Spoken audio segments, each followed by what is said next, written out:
Esprit, ainsi soit-il. C'est aujourd'hui la belle fête de l'ascension au ciel de notre Seigneur Jésus-Christ. Jésus, après avoir accompli son œuvre de rédemption, en enseignant la doctrine, en nous montrant le chemin que nous devons parcourir par la parole, par son exemple, après avoir donné sa vie sur la croix, pour réparer nos fautes et nous mériter toutes les grâces qui nous sont nécessaires, il ressuscite le troisième jour, comme il l'avait prédit. Il restera encore 40 jours sur terre pour confirmer les apôtres dans la foi, pour terminer de les instruire. Il fonde son Église, il leur donne la mission de prêcher l'Évangile à toutes les créatures en leur promettant cette assistance divine, des signes qui feront pour convaincre. Le doigt de Dieu est avec eux, car Dieu seul peut faire les miracles, et Dieu accompagne son Église par ces signes surnaturels pour que toute âme de bonne volonté puisse la reconnaître comme unique, vraie, unique, divine. Église qui va se manifester le jour de la Pentecôte, Église sortie du côté transversé sur la croix de notre Seigneur, d'où sortir, nous dit Saint Jean, du sang et de l'eau, symbole de l'Eucharistie, symbole du baptême. Jésus monte au ciel pour recevoir la récompense qu'il a méritée par son sacrifice, sa glorification à la droite de Dieu le Père Tout-Puissant, d'où il viendra juger les vivants et les morts à la fin du monde. Et nous, disciples de notre Seigneur Jésus-Christ, nous sommes appelés à reproduire d'une certaine façon sa vie. Connaître notre Seigneur pour l'aimer, pour le suivre fidèlement, imiter les vertus dont il nous a donné l'exemple, réagir en chaque circonstance comme notre Seigneur Jésus-Christ aurait réagi. C'est ça être chrétien. Saint Paul disait, en résumant ces grands principes, pour moi, vivre, c'est le Christ. Et encore, je ne connais qu'une chose, c'est Jésus-Christ et Jésus-Christ crucifié. Et il demandait à ses disciples, ses grands apôtres, ayez en vous les sentiments qui étaient dans le Christ Jésus. Donc la connaissance de notre Seigneur, cette connaissance qui nous vient en entendant, en écoutant la prédication de l'Église qui puise les vérités de la foi dans la Sainte Écriture, dans la tradition, et nous les transmet par son magistère. Connaître notre Seigneur par la méditation, bien sûr, de l'Évangile. Il y a encore un livre qui a formé des générations de chrétiens qu'on appelle justement l'imitation de Jésus-Christ, que tous devraient connaître, méditer. Oui, connaître notre Seigneur Jésus-Christ, l'aimer, le suivre fidèlement, pour parvenir au ciel, pour faire face aux difficultés, aux croix de la vie qui nous préparent à cette récompense éternelle. Jésus nous l'avait annoncé, celui qui veut être mon disciple, qu'il se renonce, soi-même, qu'il prenne sa croix, qu'il me suive. Mais le but, c'est le ciel. Jésus avait dit aux apôtres à la dernière scène, « Il y a plusieurs demeures dans la maison de mon Père. Si cela n'était pas, je vous l'aurais dit, je vais vous préparer une place. » Jésus monte au ciel pour nous préparer, pour nous indiquer le chemin, nous y préparer une place. Certes, nous avons des obstacles à dépasser. Notre vie, c'est un combat. Les tentations du démon, les sirènes du monde matérialiste, surtout aujourd'hui, notre nature blessée, les mauvaises tendances qui restent en nous suite au péché originel, mais Dieu est là, par sa grâce. Et nous devons vivre de cette espérance. C'est la vertu sur laquelle l'Église nous invite à méditer aujourd'hui dans cette belle fête de l'ascension de notre Seigneur Jésus-Christ au ciel. Nous devons vivre avec un regard au ciel. Pensez à cette récompense éternelle que Dieu a préparée pour ceux qui l'aiment, qui dépasse tout ce que nous nous pouvons imaginer. Alors quand on parle de l'espérance, il faut faire quelques distinctions car existe ce qu'on appelle la passion d'espérance. C'est un mouvement de l'appétit sensitif qui se porte vers un bien difficile, un bien sensible, difficile d'accès.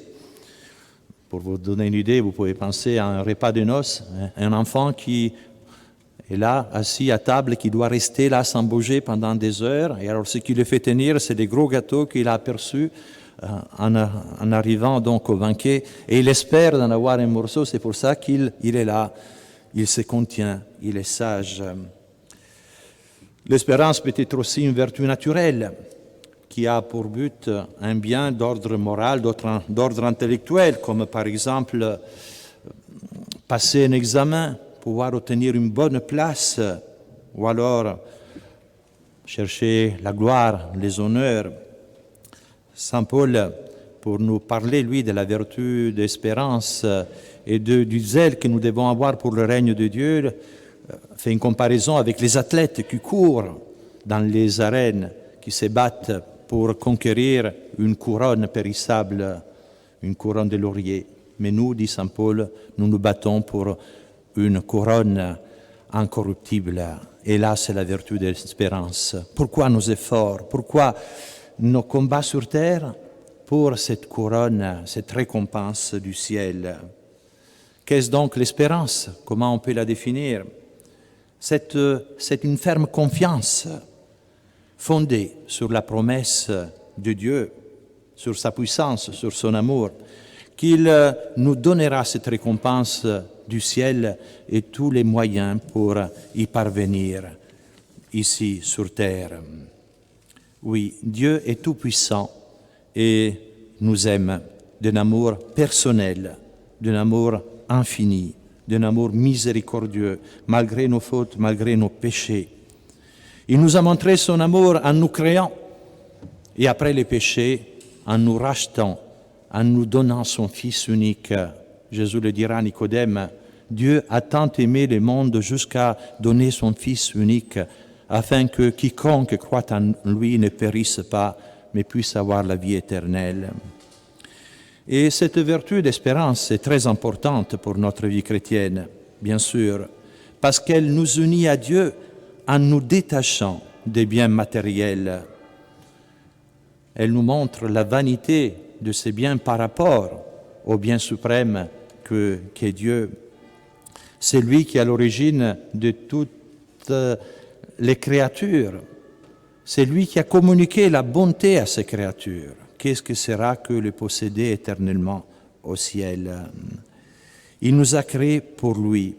Et aucune créature ne sera capable d'assouvir cette soif de bonheur que Dieu a mis dans nos cœurs en nous donnant une âme créée à l'image et à la ressemblance et à sa ressemblance.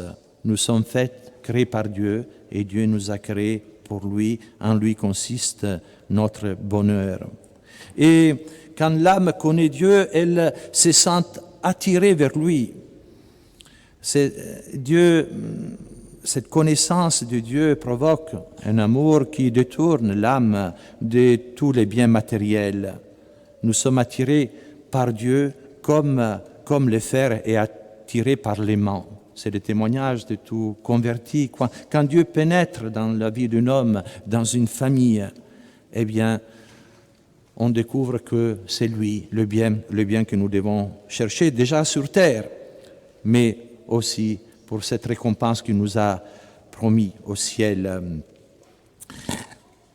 Et donc cette vertu d'espérance nous fait comprendre la vanité du bien de cette terre qu'on devra quitter au plus tard au moment de notre mort, nous donne du courage dans la lutte que nous devons mener contre nous-mêmes, et nous donne cette endurance face aux difficultés, car c'est une certitude de pouvoir parvenir, malgré les difficultés, à la victoire. Saint Paul dira dans l'Épître aux Romains, « Si Dieu est avec nous, qui sera contre nous ?» Et surtout, cette vertu d'espérance nous aide à vaincre ce qu'on peut dire, c'est la plus grande arme du démon, c'est le découragement. le découragement qui conduit au désespoir. Ce sera le péché de Judas. Nous devons vivre de cette espérance avec un regard au ciel. Elle augmente nos énergies dans la perspective d'une récompense qui dépasse beaucoup nos efforts. Et même dans nos croix, dans nos peines, quelquefois nous sommes tentés de plier face au poids de la croix qui pèse lourd sur nos épaules. Et alors le démon est là, le démon du découragement. Il faut réagir. Dieu est là, nous soutient par sa grâce si nous recourons à lui. Pensez aux apôtres. Un jour, ils se trouvaient sur le lac de Génézareth en train de le traverser sur leur bateau. Une tempête subite s'abat sur eux. Le bateau est en train de chavirer.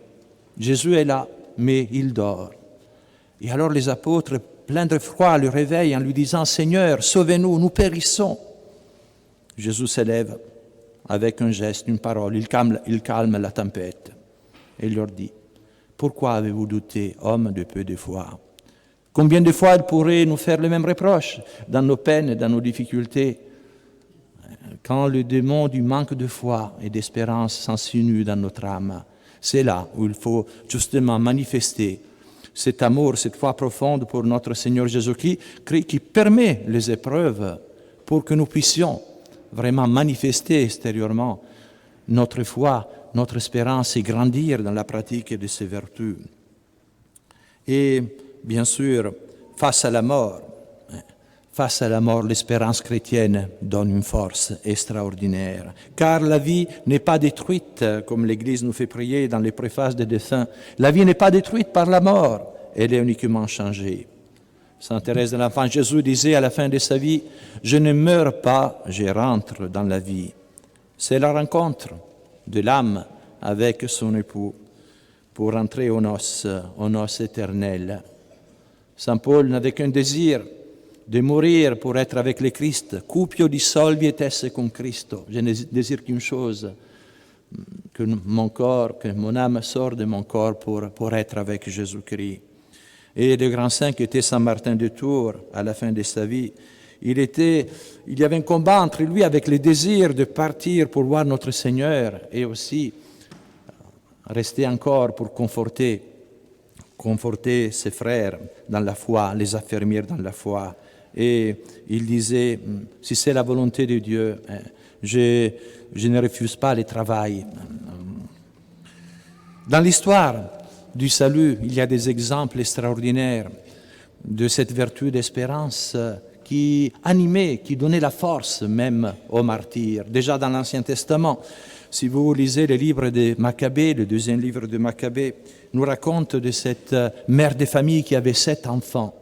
Et pendant la persécution d'Antiochus Épiphane, un roi païen qui voulait obliger les Hébreux à s'assujettir aux lois iniques contre la loi de Dieu, voici que cette femme encourage aux martyrs ses 7 fils. C'est héroïque. Et après avoir tué 6 enfants, le bourreau dit à sa mère, « Il ne vous en reste plus qu'un, allez, parlez-lui. Allez le convaincre pour qu'il puisse faire ce qu'on lui demande et on va vous le laisser. » Et alors, cette femme très courageuse va parler à son fils dans sa langue maternelle pour ne pas être comprise par le bourreau et lui dit « Mon fils, aie pitié de moi, que je t'ai porté 9 mois dans mon sein. Regarde le ciel et la terre, vois tout ce qu'ils contiennent et sache que Dieu les a créés. » Et il l'encourage à subir les martyrs et elle-même donnera sa vie. Cette espérance était l'âme de tous les saints, de tous les martyrs qui ont subi des souffrances terribles plutôt que régner notre Seigneur, plutôt que les perdre, car ils savaient que c'était le bien le plus grand, le bien suprême. Que des missionnaires animés par cette espérance pour donner cette vie de la grâce aux âmes ont quitté leur pays, leur famille, pour aller prêcher loin l'Évangile et arroser souvent leur prédication par leur sang. Pensez aux jésuites qui étaient partis évangéliser les Iroquois dans dans les grands nord canadiens, plusieurs parmi eux mourir martyrs. Pensez au père Pierre Chanel, premier martyr de l'Océanie qui fut tué sur l'île, et suite à son martyr, l'île de Futuna va devenir chrétienne et même son bourreau va se convertir. Oui, vertu fondamentale pour notre vie chrétienne que nous devons pratiquer, nous devons grandir dans l'espérance, et pour cela, il faut méditer sur les motifs de notre espérance, et les motifs, c'est Dieu. Dieu Tout-Puissant qui nous aime, Dieu fidèle. Dans l'Écriture sainte, il y a cette phrase très belle, « In te domine speravi non confundar in eternum » En vous, Seigneur, j'ai espéré, je ne serai jamais confondu. Et notre Seigneur Jésus-Christ aussi, dans l'Évangile, a des expressions très belles, des phrases qui peuvent affermir notre espérance. Il dit aux apôtres à la dernière scène, « Vous aurez des tribulations dans le monde, mais prenez courage, j'ai vaincu le monde. » Et encore, le Père lui-même vous aime parce que vous m'avez aimé et que vous avez cru que je suis sorti de Dieu. Le Père nous aime. Saint Paul, encore aux Romains, disait ceci, « Jésus, Dieu, lui qui n'a pas épargné son propre Fils, mais qui l'a livré à la mort pour nous, comment avec lui ne nous donnera-t-il pas toutes choses ?» Oui, nous devons considérer, surtout dans les épreuves, tout ce que Dieu a fait pour nous tout au long de notre vie. Les grâces communes, mais toutes les grâces particulières. Si Dieu a veillé sur nous comme un Père aimant tout au long de notre passé, il le fera pour le futur. Donc, confiance, confiance. Certes, nous avons à craindre de notre côté car nous sommes faibles, craindre de tomber dans les péchés, d'abandonner Dieu. Mais là aussi, nous devons jamais désespérer, nous relever courageusement comme un soldat qui, même blessé, part de nouveau au combat, comme Saint Jean d'Arc qui avait été blessé 2 fois. Chaque fois, il se relève pour conduire les soldats dans les combats de Dieu. Oui, le grand combat de notre âme pour faire régner notre Seigneur Jésus-Christ. Et nous pouvons compter sur la grâce de Dieu. Saint Paul disait encore, « C'est par la grâce de Dieu que je suis ce que je suis, et sa grâce envers moi n'a pas été vaine. » À nous de faire fructifier cette grâce en y correspondant, en y étant fidèles. Et l'espérance nous fait vivre habituellement dans les ciels. On dit que l'espérance donne des ailes. Shakespeare avait une phrase très belle sur l'espérance. Il disait « L'espérance vertueuse va vite, elle possède les ailes de l'hirondelle. Et elle produit dans l'âme cette joie, car on sait d'être aimé par celui qui est tout-puissant. » Alors, demandons à la Vierge Marie qu'elle nous donne toujours davantage cette vertu d'espérance qu'elle a eue plus que toute autre créature, surtout au pied de la croix, en voyant son Fils mort. C'est elle qui espérait, qui croyait en sa résurrection. Eh bien, elle peut nous conforter et nous fortifier dans cette vertu d'espérance pour garder la paix du cœur dans nos épreuves, dans les moments les plus difficiles. Saint François d'Assise, lui, il disait dans les épreuves, lui qui était poète, qui a composé aussi des cantiques, il disait en italien « Tanto il bene che mi aspetto che ogni pena mi è diletto ». C'est qu'on peut traduire en français « Tellement grand est le bien que j'attends que toute peine devient pour moi une source de joie ». Vivons donc de cette espérance. Un jour, pensons que cette espérance atteindra son objet. Nous verrons Dieu, nous posséderons Dieu. Et alors, pensons à vivre pour lui et à ne pas gaspiller ce temps précieux que notre vie sur terre pour accumuler un trésor pour le ciel. Ainsi soit-il. Au nom du Père et du Fils et du Saint-Esprit, ainsi soit-il.